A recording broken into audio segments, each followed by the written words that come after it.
You're watching Caucasus Now. I'm Orkan Amashov. Publicly, all external actors, neighbors of Azerbaijan and Armenia, from Iran and Russia to the European Union and the United States, claim to support peace between these two nations. But are they all genuinely committed to or interested in such an outcome?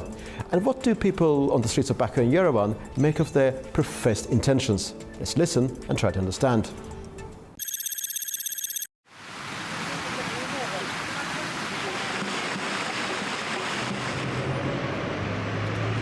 Մի խումբ բոլշևիկներ սխալներ արեցին, որի սխալների հետևանքով երկու ազգեր իր հետ պատերազմեցին։ Տրագեդիան նրանում է, որ բոլշևիկներն են այդ ամեն ինչը արած։ Նրանք ասում են մերն է, օնի մակարդակով, մեր է սա մերն է, պատմականորեն մերն է դեռներ ռողել են։ Գիտեք ոնց։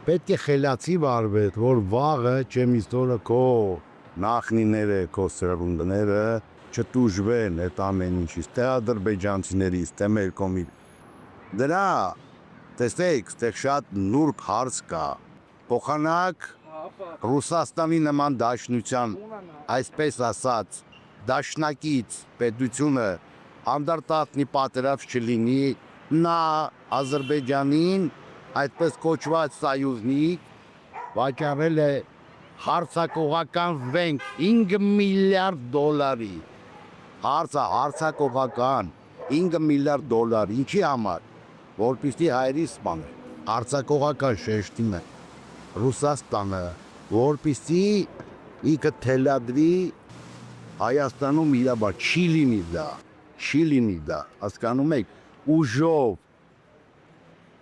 Զաստավիտով ոչ մի բան դուրս չի գա, կա մարդկային բարիդրացիական ուսմոն, խելացի ձևով, խելքով դու պիտի պատերազմ անես, դա լավ բանի չի բերի պատերազմը, էլի կմզովեն հայերը, էլի կզովեն ադրբեջանցիները։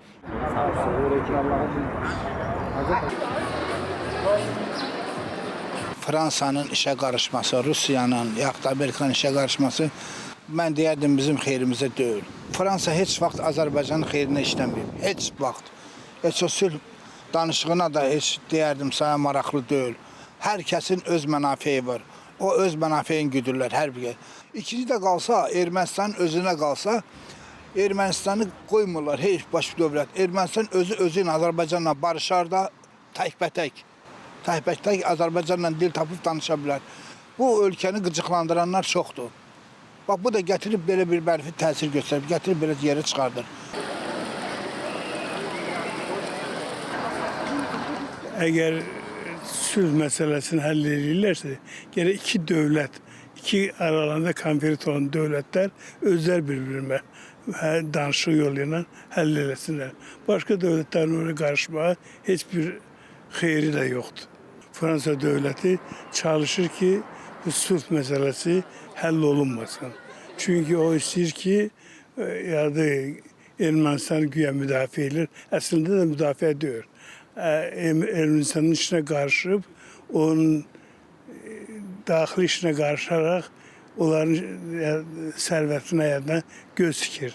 Mənə elə gəlir ki, Fransa özü də bu məsələdə düz mövqe tutmur.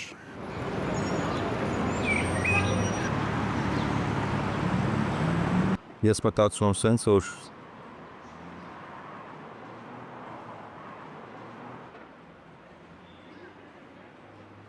Ռուսաստանը մնացած պետությունները բոլորը քաղում են իրենց կարերը։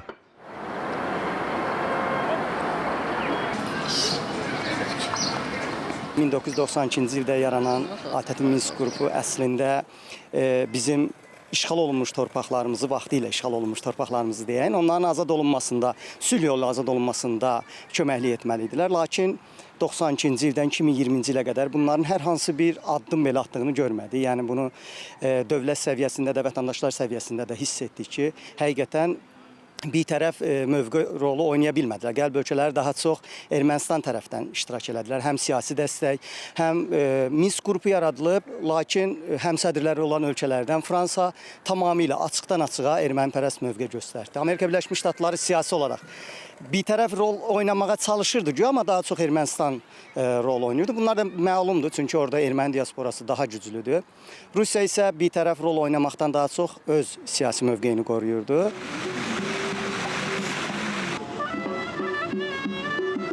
Իսկ այս հավը Pashinyan-ը ինքը իրան շահերն է պաշտպանում, ոչ թե Հայաստանի։ Ու թողես էլ նրանց հետ ռադը լինի, բայց ոչ գնա ինչ-որ դեսուդեն, ու ոչ մի երկրի ղեկավարի գործը չի, մենք իրանց հետ ինչպես կվարվենք։ Նույն Pashinyani հետ, նույն ազգային ժողովի նախագահի հետ, նույն նախագահի հետ, դա արդեն մեր երկրի ներքին գործն է։ Որևէ մեկը իրանց քիթը չխոթի մեր գործերի մեջ։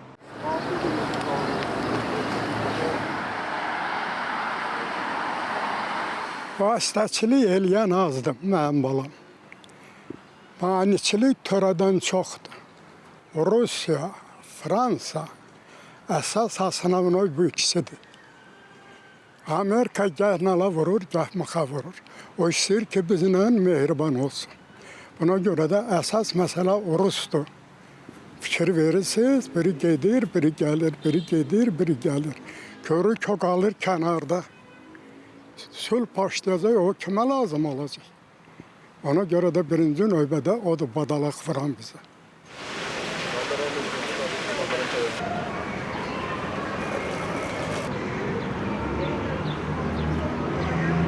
Պետք է բանակցեն եւ փորձեն գալ ինչ-որ համաձայնություն։ Եթե լինի խաղաղություն, դրանից կշահեն բոլոր կողմերը, բոլոր երկրները։ Պետք է ուղղակի դրսից չխանգարեն, չազդեն եւ երկու երկիրը առանց միջնորդների կարողանան պայմանավորվեն։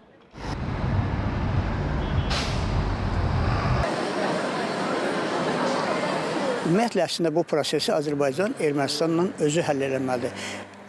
Bizim və yaxud Ermənistanın nə Rusiyaya ehtiyac var, nə Fransaya ehtiyac var. Ona görə ehtiyac yoxdur ki, burada Fransanın da məqsədi var, Rusiyanın da. Rusiyanın və Fransanın bu məsələyə qarışması o deməkdir ki, onlar ümumiyyətlə bu barışıq sülhünü istəmirlər.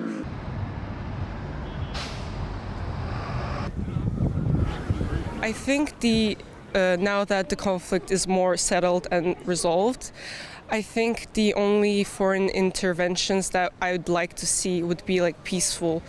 And if the foreign countries like US, Russia and France, they push something that's more conflict oriented, I wouldn't support that and I wouldn't want that because there's already enough wars going on around the world and we don't need another conflict. So as long as they want to like sustain the peace in like between the countries, I would support that and I'd very much like to see that.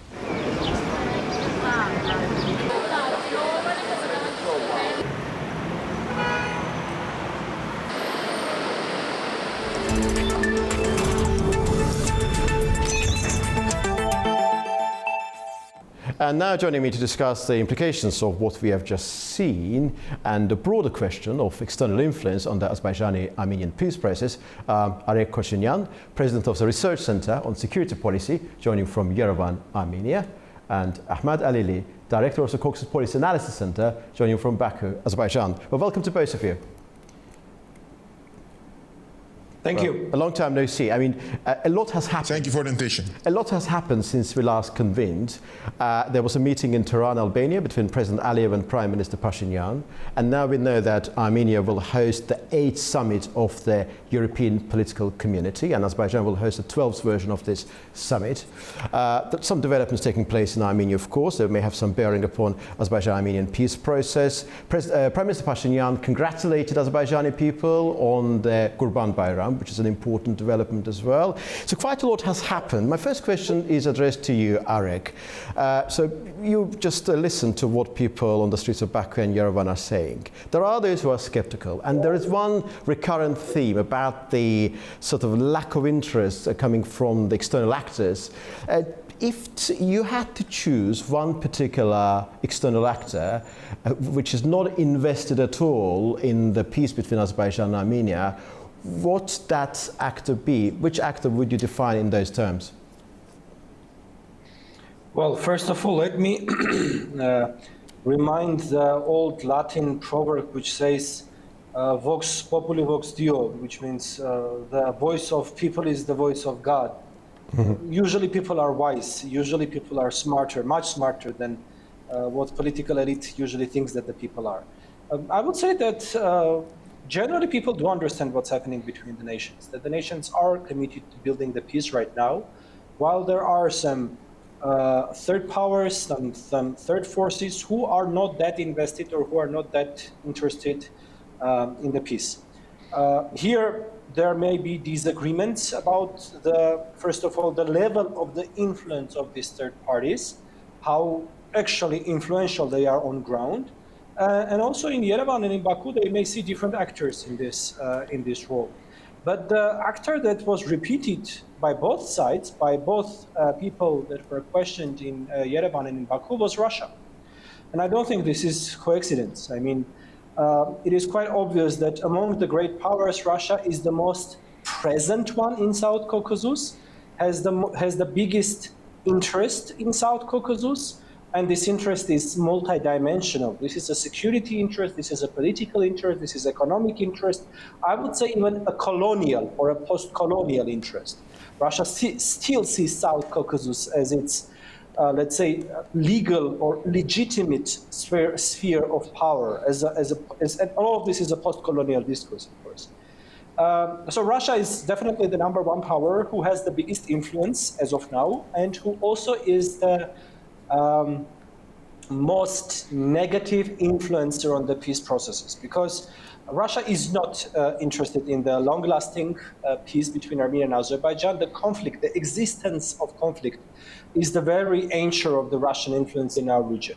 This, combined with the inner Georgian conflicts, like Abkhazia, Ossetia, or even some element of civil conflicts within Georgia, those two together, as I said, are the anchors of the Russian influence in the region. But overall, what I would also like to stress out is there is some level of exaggeration of this third country's influence on the negotiation process and on the peace process.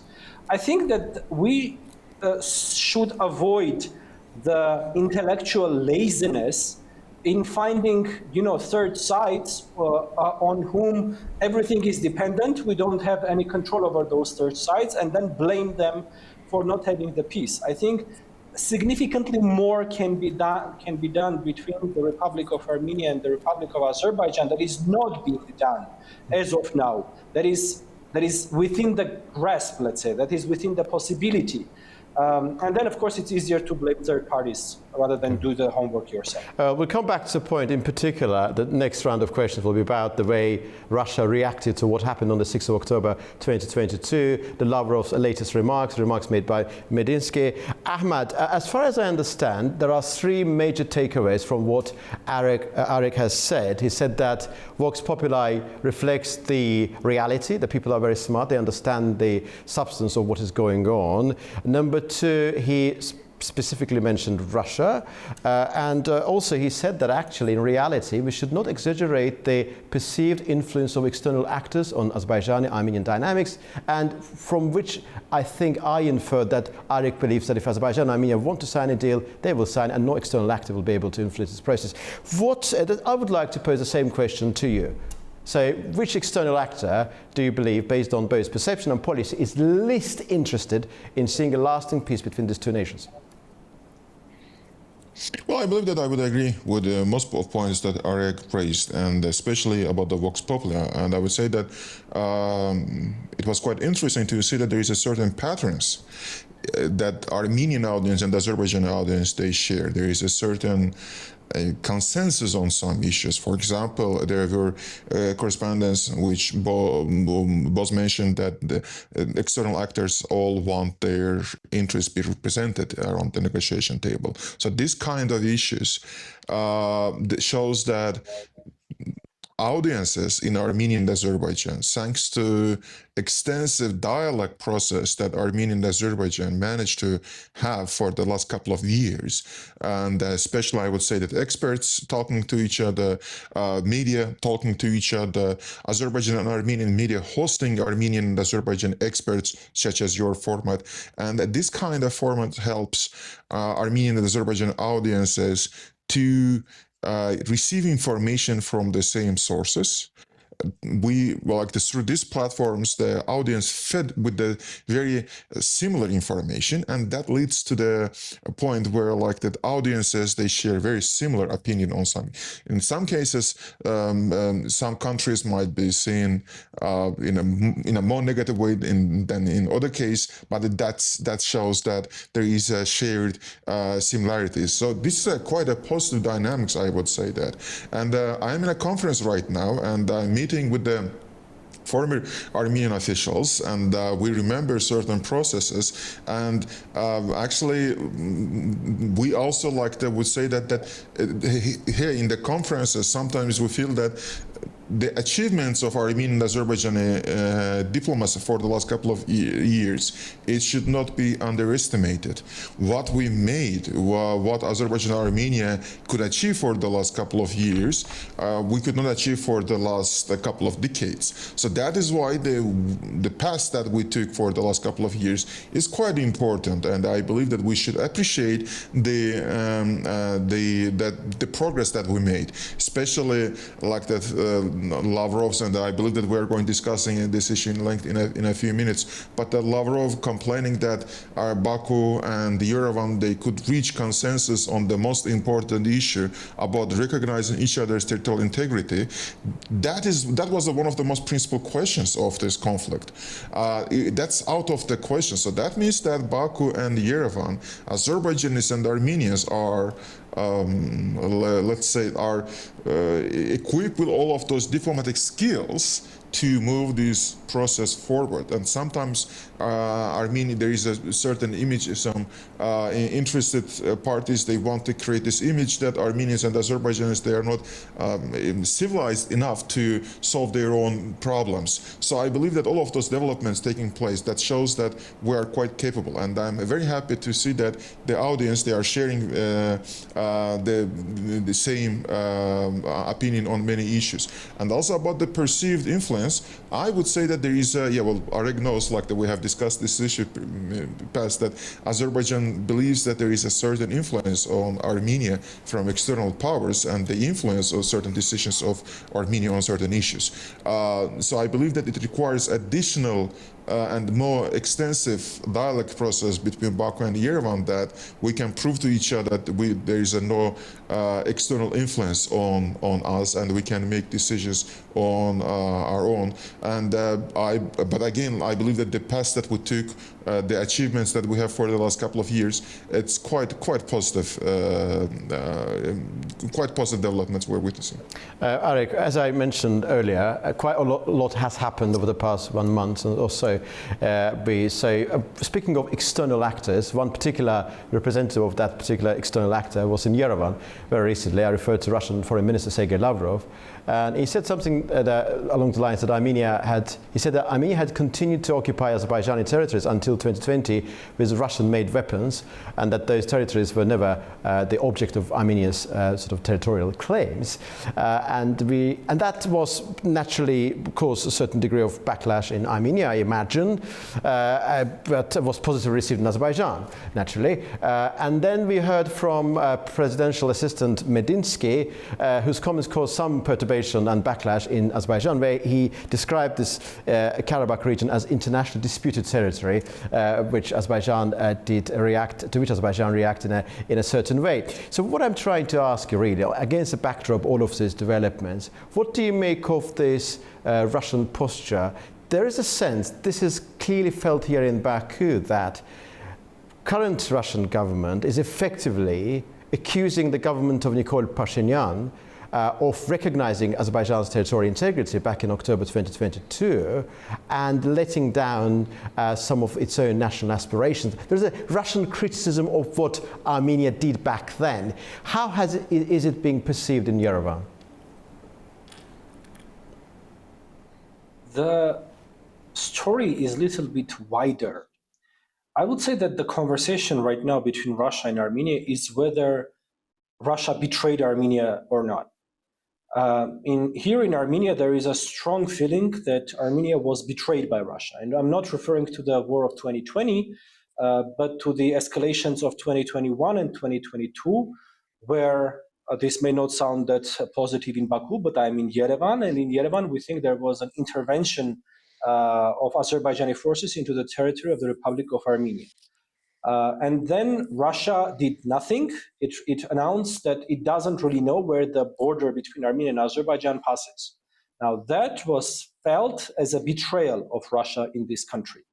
I would say that since then, everything Russia is doing, one way or another, is to perceive the Armenian public that that's not the case, that Russia did not betray Armenia, that it's Pashinyan who recognized Azerbaijan's territorial integrity, that it's Pashinyan who started negotiations and a romance with the West. That's why Russia had to do what it did. That is the war in the Ukraine that was the reason why Russia did what it had to do. But everything that Russia is announcing as of now on this dimension, in my opinion, has only one aim, and that aim is to perceive the Armenian general public that Russia did not betray Armenia. But the Armenian public is not pursued so far. And so the moment there is that, in your perception in Yerevan, Russia did betray you before October the 6th of 2022, and you did the right thing on the October the 6th anyway. Is that the perception there in general, so to speak? Yes. Ahmad, you've written extensively, Ahmad, about Lavrov's remarks. And he also, as I mentioned earlier in my brief chat with the Areg, said Russia, back then proposed a different model where the fate of Karabakh would have been determined by future generations. The implication being that sort of Moscow was surprised when Armenia recognized Azerbaijan's territorial integrity. The impression given is that Russia always wanted these two countries to have this never-ending conflict, with that fundamental crux of it centered around Karabakh, staying there forever, and Russia sort of mediating, providing its good offices for eternity. Do you think when Russia says what it says, it does realize that its true intentions appear so obvious that it could actually militate against its future in the South Caucasus? Absolutely. What Russian Minister of Foreign Affairs did, you cannot link his experience and his actions in this context, frankly speaking. So you would expect that as experienced diplomat as Sergei Lavrov is, that he would not make this kind of mistakes. He would not make that kind of obvious public statements, but he did. So I believe that there are reasons of it. It might be general psychological pressure that Russian elite right now found itself in because of the war in Ukraine. There is a certain psychological environment that pushes them to the extreme. And also might be the emotional reaction from Armenian audience. In Russia, there might be certain feeling that they're underappreciated in Armenia for what they did in the past. So that is why they want to make it more public, to reach everyone, and then remember everyone that what Russia did in the past, especially when talking about in the university in Yerevan, talking about that not to forget about history and making emphasis on religious factors. And right after that, inside Armenia, we were witnessing the mini battle between church and the state, government and the church. So this is quite interesting dynamics, I would say. So it shows that there is a very big dissatisfaction, quite a considerable dissatisfaction in the Russian elite that Armenia Armenia doesn't appreciate enough what Russia did in the past. But I believe that also sends clear message to everyone in South Caucasus that those issues that could be effectively solved in European Union platforms haven't been solved for many decades under the Russian auspices. So this is a clear message, and I believe that this is going to influence Azerbaijani decision-making institutions' view on certain issues, and also Armenian decision-making institutions' view on certain issues. So it's really the moment when, due to various reasons, maybe emotional reasons, maybe like being tired, talking in a diplomatic way, we witnessed several times that Mr. Lavrov could talk using then certain words that diplomats do not use. So it means that he's tired certain diplomatic slang. So he might use the words that is not usually accepted in diplomatic circles, but it definitely made it more obvious that those problems that Russia wanted to keep to the future, those problems were solved in European Union platforms, and of course that's going to affect Russian stand in South Caucasus for the upcoming decades. And of course, what was agreed on the 6th of October 2022 was later confirmed in late October 2022 in Sochi. And we remember Vladimir Putin's remarks made during the Valdai Discussion Club when he said that if you think this is the right course of action, we're not entirely sure about that. We think that there must be a specific case for Karabakh, but it's up to you. So it's basically saying that it's not the right decision, but it's entirely up to you. Don't blame us. I remember that very moment exactly. Areg, of course, we're not discussing domestic matters of Armenia on the Caucasus Now. We discuss Azerbaijan and Armenian dynamics, and I'm not going to put to you a specific question about what's going on there in Armenia in terms of confrontation between the government and the church. But one basic question, I hope you will be able to respond in your own diplomatic way. How concerned should we be here in Azerbaijan about what's going on there in terms of what is to be achieved, that is the peace between Azerbaijan and Armenia? If you could respond to this question without sort of a resorting to things that you do not want to resort, that would be most appreciated. I would answer in a little bit of a different logic, not regarding the concerns, but what can be done. You know, the foreign policy of Armenia is being formed by the government, by the Prime Minister and the Minister of Foreign Affairs, and that foreign policy is pretty straightforward. During the last couple of months, Armenia basically accepted the last two remaining articles on the Azerbaijani condition in order to have the text of the peace agreement ready to sign. Armenia sent in November 2024 the specific suggestions on communication between Armenia and Azerbaijan. Part of those suggestions were announced by the Prime Minister recently during the Yerevan dialogue. In my opinion, this suggestion fully covers everything, every single Azerbaijani concern as of now regarding to the cargo transportation, which brings us to the idea of step-by-step opening of the communications, that we can start with the cargo and then also think solutions for the passenger transportation. So a lot is being done on the track, let's say. Obviously, there are different groups, there are different opinions in Armenia, and a lot of traditional Armenian institutions do not share the foreign policy agenda and the opinion that the government has about the future of this country and about the future of the region. Which brings us to a situation where there are two competing schools of thought in Armenia. One can be described as this real Armenia idea of the Prime Minister, which is pretty formalized, let's say. And then there is this second school of opinion, which says that this is not realistic. Peace between Armenia and Azerbaijan, and consequently the peace between Armenia and Turkey is impossible.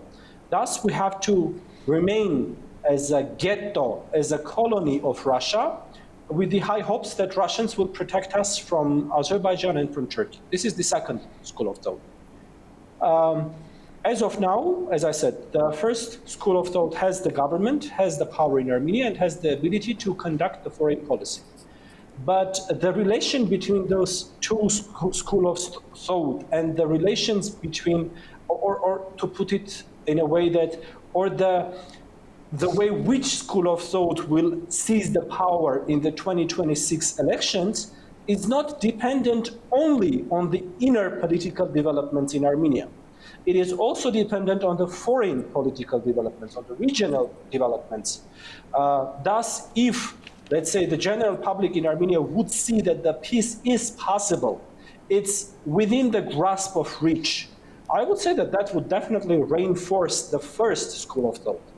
If vice versa, the Armenian public opinion will see that, you know, it doesn't matter how many concessions Armenia will do, the peace is still either impossible or still so far away. That would definitely reinforce the second school of thought. I would suggest to approach this issue in this logic, in more of a methodological, let's say, way. Thank you indeed. Ahmed, what do you make of this competition between two schools of thought in Armenia? Areg also mentioned that, yes, it's an internal battle, but there are, of course, foreign policy implications, and foreign policy-related matters influence what's happening there. How is this being viewed, perceived in Baku? So I believe that what Areg just described is the perception of the developments in Armenia, that we also in Azerbaijan, we have this perception. But we have witnessed that the relations between Georgia and Azerbaijan, when Azerbaijan feels that Georgia needs a certain degree of independence, or Georgia needs some support from Azerbaijan to stand from players geographically distant from the region, Azerbaijan provides that immediately. Georgia, being pro-European, is very much in interest of Azerbaijan, because all those communication lines connecting Azerbaijan to Europe and the external world that passes through Georgia. So in this context, Georgian independence is very much important. Georgian relations with the European Union is very much important for Azerbaijan also. But when there is a certain interest groups that they are pushing for the dividing lines in South Caucasus, as President Aliyev put it, and Azerbaijan feels that Georgia independence should be enforced slightly, and there is a need to work together with the Georgian government on this issue, Azerbaijan can do that, and Azerbaijan did it in case of Georgia. We are seeing that what is happening in Georgia and what's the position of Azerbaijan government. So the same thing about Armenia also. So Azerbaijan believes that when the regional countries, they have certain degree of independence in their foreign policy decision making, that's in favor of Azerbaijan. Armenia being totally linked to the Russia, following Russian lead on certain foreign policy decisions is not good for Azerbaijan, and there is a clear understanding of that. So that is why it is in interest of Azerbaijan to assist Armenia also to move away from the foreign policy, certain foreign policy centers, from the power centers, and establish more vocal and independent foreign policy. So I believe in this context that is in interest of Azerbaijan also. But there is a quite important question that we have to build more trust between Baku and Yerevan, that in later stages, certain decisions, they are not being abused. They are not going to be directed to other direction. So again, the example that I presented about Georgia-Azerbaijan relations, that clearly shows that Baku is interested in South Caucasus nations, all of them being slightly delinked from the traditional power centers that they were linked in the past. So in this case, we need to make sure that there is more trust between Baku and Yerevan. So Baku, certain decisions taken by Baku to assist Armenia with gaining certain resources to push away from Russia or any other power centers will not be used against Azerbaijan, right? So there is a certain cases in the past, and Areg and myself will discuss this issue on certain platforms, and he's aware of the issue also. But again, like the Baku is very much interested in providing resources to all South Caucasus nations in their path to be more resourceful and independent in their foreign policy.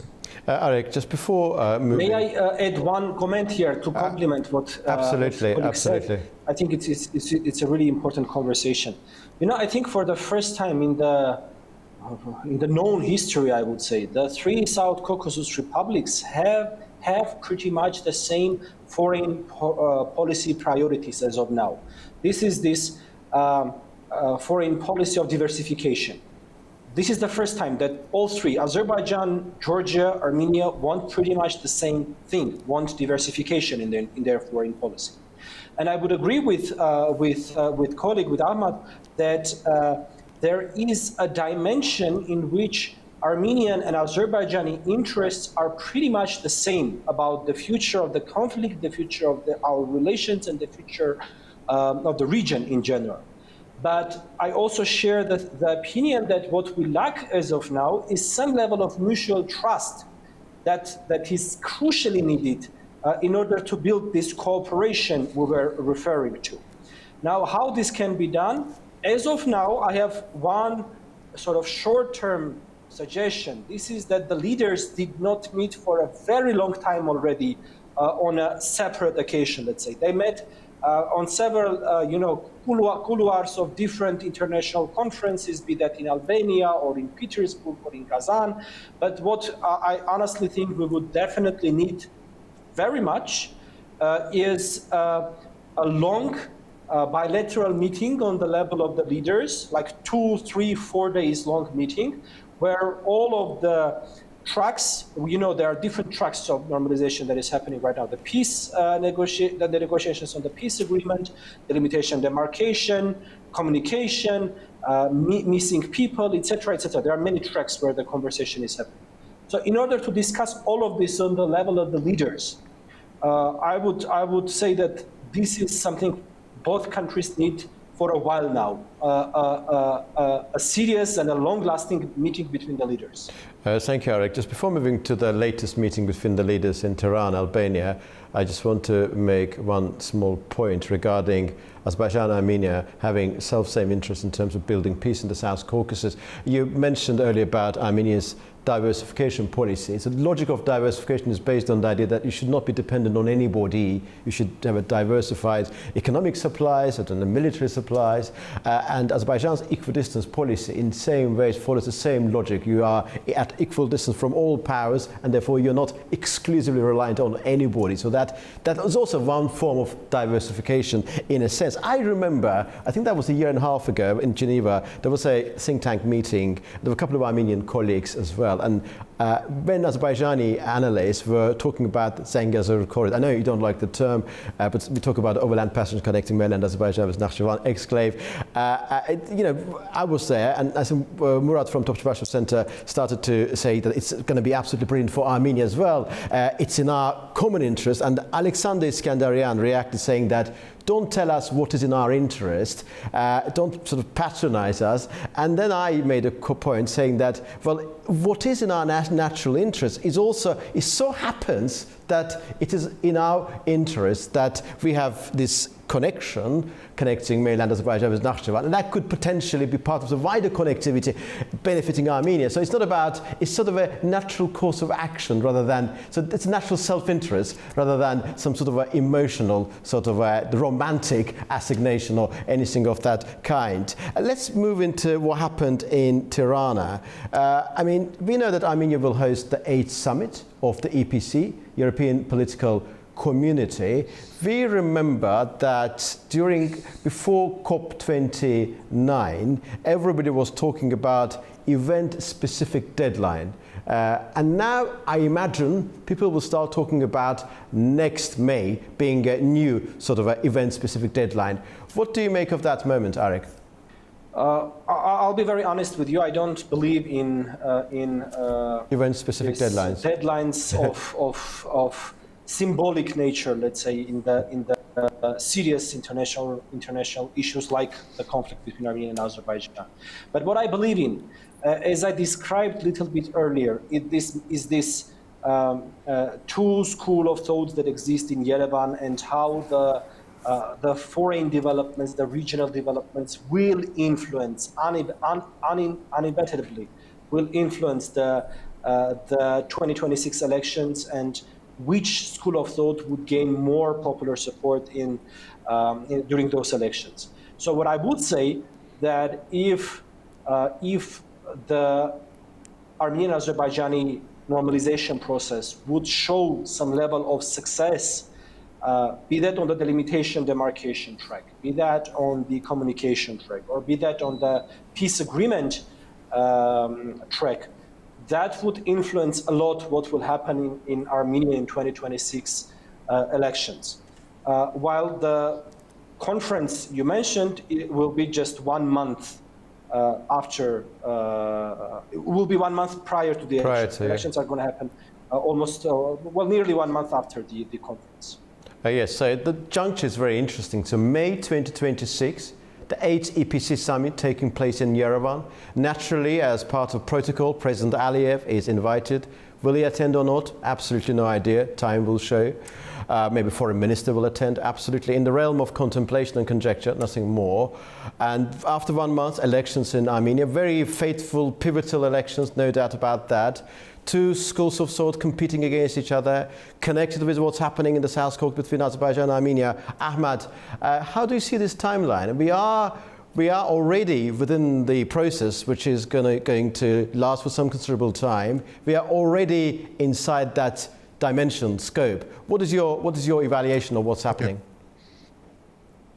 Absolutely, I agree with you that there is a quite interesting timeline, but I would add one more element. There will be discussions in OSCE in November, December about the future of the OSCE Minsk group. So what will be the Baku's and Yerevan's points on those issues? Will Baku and Yerevan cooperate to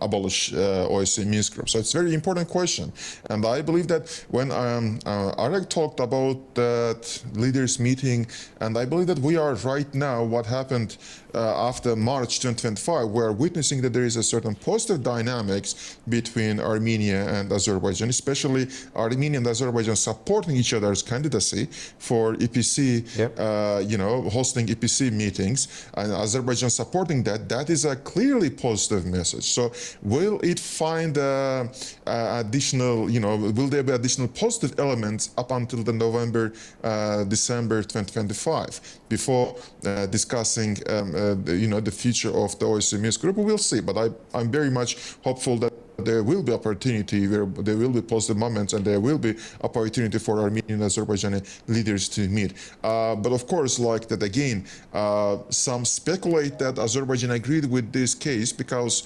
with Armenia hosting EPC in 1 month prior to the elections in Armenia, because it's going to show that European leaders support toward Prime Minister Pashinyan's candidacy, right? So if Azerbaijan didn't want that, they wanted to create a problem, so Azerbaijan would object it. So, but Azerbaijan did not. So there is quite a big and interesting clues that Azerbaijan is also interested that the concept about real Armenia succeeds. But again, prior to those events taking place in Armenia, there will be November and December 2025 discussions in OSCE about the future of the OSCE Minsk group, and I believe that that's going to be a very decisive moment for the future of the peace process. And then going back to your question, maybe deadline for the peace is not new EPC meeting, but actually the November, December 2025, when Armenia and Azerbaijan is going to discuss the future of the OSCE Minsk group. Yeah, number one point, we avoid the adherence to event-specific deadline in principle, that's what Areg said. May I make one comment about the OSCE? I think this is the classical example when the sides talk to each other, but they don't really listen to each other, when they very often talk overhead to each other. The Azerbaijani official position is that we have to get rid of the Minsk group institutions, period. Armenian point of view is that we can do that. There is no objection against getting rid of the Minsk group institutions, but it has to be done together with the peace agreement. What I honestly think the sides should do as of now is to try to get to a compromise prior to the November, December of the current year. An idea of that compromise may look like following way. What if the peace agreement is, there is a paraffication of the peace agreement, so pre-signature of the peace agreement, and let's say on the level of the ministers of foreign affairs, sides do recognize that this is the final text, that this is the peace agreement that we are ready to sign, so do the paraffication. Also, let's say they create some mechanisms of border, objective control over the border between each other to to exclude the possibilities of violations, and then also they agree on joint measures of prosecution of those violations. And then with this, they start a both-side procedure, a mutual procedure of resolution of the Minsk Group institutions. I think this is pretty much what both sides, this is what the compromise would look like. Well, because the position of the sides right now is more of a diplomatic posture, a position. What I would very much recommend both governments is to try to find a compromise prior to what Ahmad said, prior to the November-December of the current year. Well, thank you very much and indeed. I think that the compromise is possible. Thank you, Areg Kochinyan, Ahmad Alili. I'm most grateful to both of you. And what you mentioned, Areg, I think that it's a very interesting subject, and perhaps it should be the subject of another episode of Caucasus Now. So grateful to both of you indeed. Thank you. Well, not everyone on the streets of Baku and Yerevan believes that peace is imminent or even likely in the near term. The reasons offered are many, but a common refrain concerns the influence of external actors whose intentions are often perceived as self-serving. Still, a proper peace is a complex and gradual undertaking. Peace treaty itself is not that complex. It's not a rocket science, perhaps, that could be attained at some point soon. And perhaps it is also fair to say that interstate normalization, however difficult it may be, is a more practical path in the short term. And reconciliation in its fullest form, of course, will take some considerable time. But normalization must come first. You've been watching Caucasus Now, and see you very soon indeed.